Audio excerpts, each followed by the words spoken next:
There's a global shortage of COVID-19 vaccines.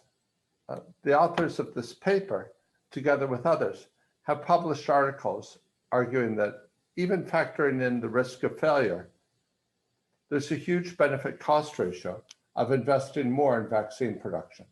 We very much continue to believe that. However, it's unclear how much more production capacity can be added in time to materially affect the pandemic. It's therefore important to explore all available strategies for accelerating vaccination. We need lots of shots on goal. Alternative COVID-19 vaccine dosing regimens, we argue in this paper, could have the potential to dramatically accelerate global COVID-19 vaccination. Just to give you a sense of the magnitude that this can imply, Brazil successfully used 1/5 doses to respond to a yellow fever outbreak in 2016, when they were faced with a shortage of yellow fever vaccine. This was done with the endorsement of the World Health Organization. For COVID-19 itself, the UK initially tested delayed second doses, and that based on the evidence that was generated from the UK's work doing this and the positive results, Canada and India followed. So in this paper, we argue that while more work needs to be done, the costs of testing alternative regimens are dwarfed by their potential benefits. Let us start with what we know about efficacy of quote-unquote standard doses of the vaccines that we have available currently. The plot on this slide is reproducing data from a recent Nature Medicine paper by Curry and co-authors. Each data point on this slide represents immune response on horizontal axis versus efficacy against symptomatic infection on vertical axis for different vaccines at their standard dose size. For example, we have 95% of efficacy of Moderna and there or thereabouts for Pfizer and Novavax, all the way down to 50% for the Chinese Sinovac. The curve is the model by authors of the original papers. As we can see in this plot, the authors find that the neutralizing antibody, in other words, immune response, are remarkably predictive of protection from symptomatic infection. However, currently there are no clinical trials of efficacy for fractional doses.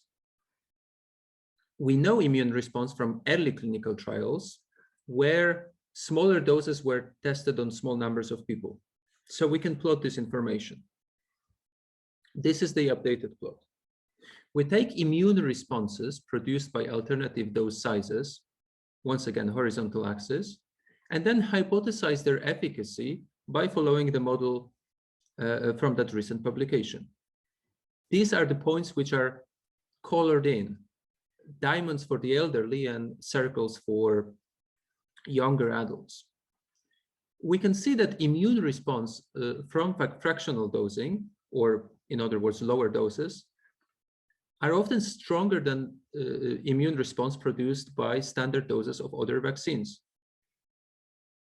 So, following the argument, following the model by Curry et al., which we just presented, this would hint that despite the exploratory nature of this approach, the results highlight the potential high efficacy of fractional doses. For example, according to this exploration, both half and quarter doses of Moderna vaccine in the upper right corner of this plot would have over 90% efficacy.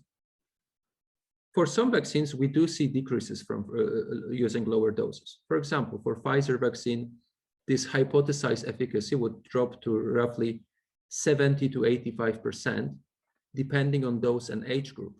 However, for one of the groups in Pfizer vaccine trial, there was no decrease in efficacy. So overall, while this plot illustrates potential of alternative dosing regimens, it's also possible that efficacy of fractional doses would be lower. For variants, this relationship might be shifted downwards in a sense of this curve, because vaccines may be less effective against variants. Therefore, we should also turn to standard epidemiological models to understand whether benefits of being able to vaccinate more people quickly justify the costs of potential loss of efficacy associated with, on vaccine by vaccine basis, switching to lower doses. Therefore, we use standard epidemiological model to investigate those benefits. We combine data on individual efficacy of vaccines with this model to assess how big the impact would be in terms of averting infections and averting deaths. This is a standard model which is calibrated to COVID. It has appropriate age dynamics, which means that working age people spread the virus the most, while the elderly are at higher risk of death. It has 1 year horizon, which we thought is sufficient time horizon to capture infections and deaths. And it also allows us to assume that supply constraints, we also do it because we assume that supply constraints will be relaxed over time. It allows us to assume that there is no loss of immunity for duration of our simulation. We start with the best available vaccine as our base case, 95% effective. And we use the recent global median for vaccinations of roughly 0.25% per day as our base case scenario. We also assume that the impact of vaccine on all outcomes is proportional. So there is no out of proportion, for example, impact on mortality. For using lower doses, the results are as follows.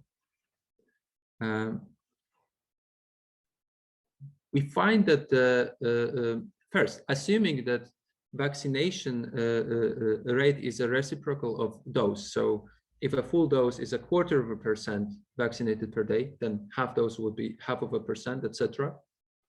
We see that if half dose of a 95% effective vaccine is also 95% effective, therefore no drop in efficacy, it would reduce infections by about 1/4 and deaths from 22 to 47%.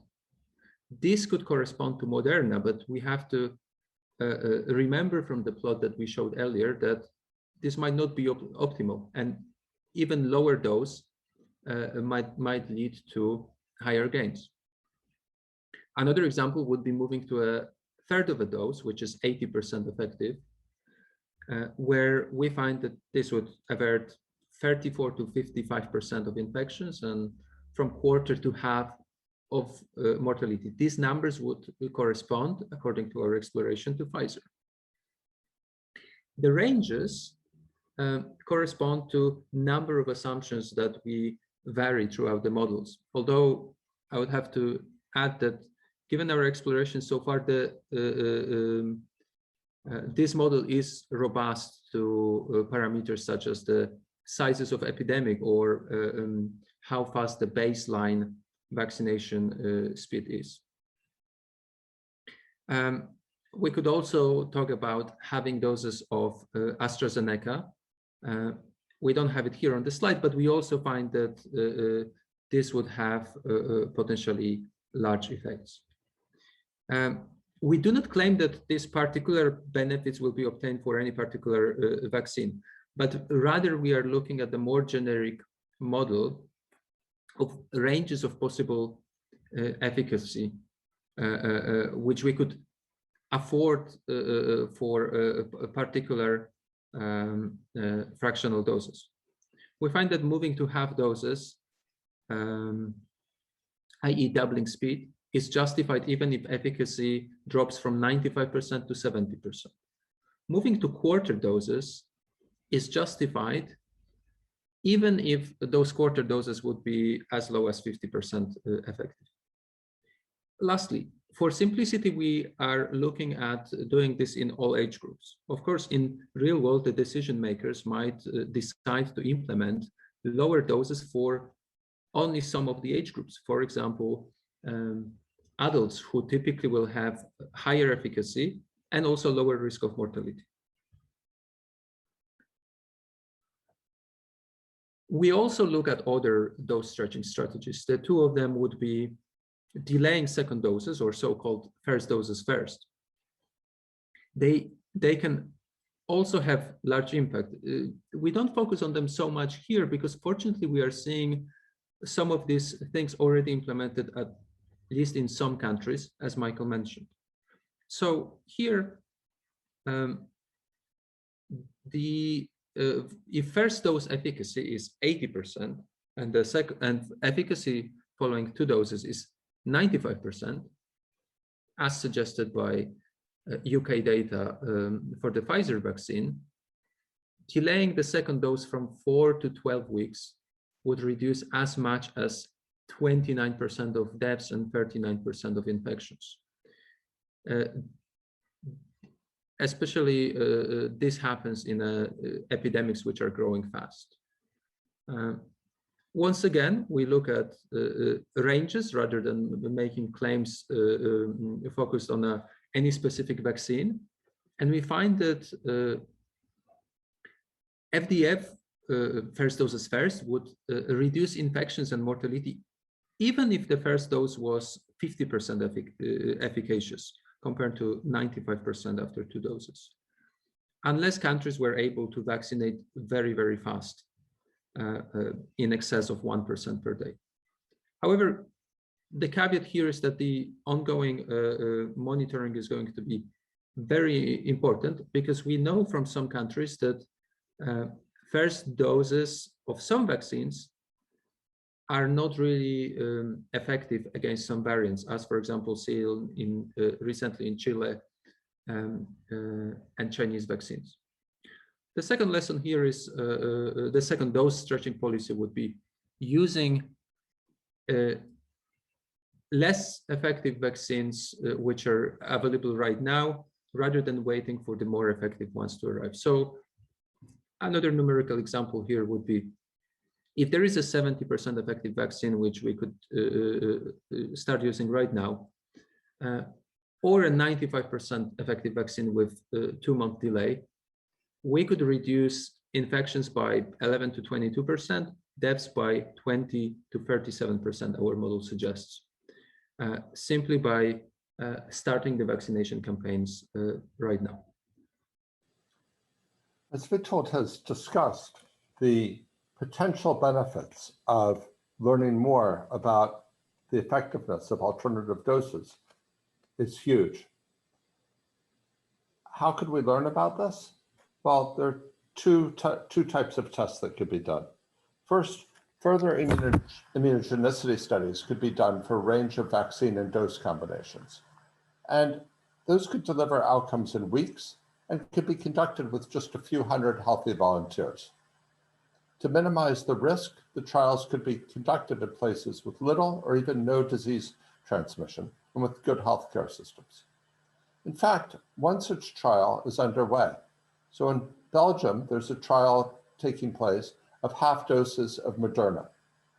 That will yield the information on immune response. The other approach would be that based on this evidence, some jurisdictions might decide to implement fractional dosing, and then the trials could be conducted as part of vaccine rollouts.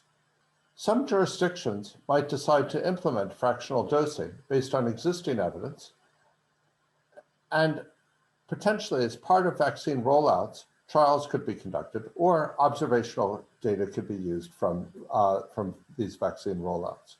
So for example, the UK decided to implement first doses first based on the existing evidence from clinical trials. In Brazil, a trial of half doses of AstraZeneca vaccine is about to start, and they'll be offering these fractional doses to up to 35,000 residents of a city called Viana. If efficacy is found to be high, fractional dosing could be implemented broadly, in fact, globally. If efficacy is found to be low, full doses could be administered to the participants instead. if it turns out that there's low efficacy with alternative doses, the people who participated, for example, in this effort in Brazil, could get full doses. Depending on the vaccine, that might need to be full doses of another vaccine, or it could be full doses of the original vaccine. If it succeeds, however, the approach could be scaled up worldwide. So this is something that's of benefit, not just to the country that conducts such trials, but of global benefit. Go on. To conclude, there are huge potential benefits from alternative dosing regimes. There are many issues to explore that we haven't had time to discuss. We've hinted at the fact that efficacy could turn out to be lower. There could be questions of duration of protection, could be questions of impact on transmission, could be questions of how rapidly we could get the fill and finish capacity to package doses. But with even a modest chance of success, the costs of testing are much less than the expected global benefits. The probability of success times the immense value of benefits if this is successful. So we would encourage other researchers to consider conducting such tests. And we would encourage global donors to consider supporting such trials. Thanks very much.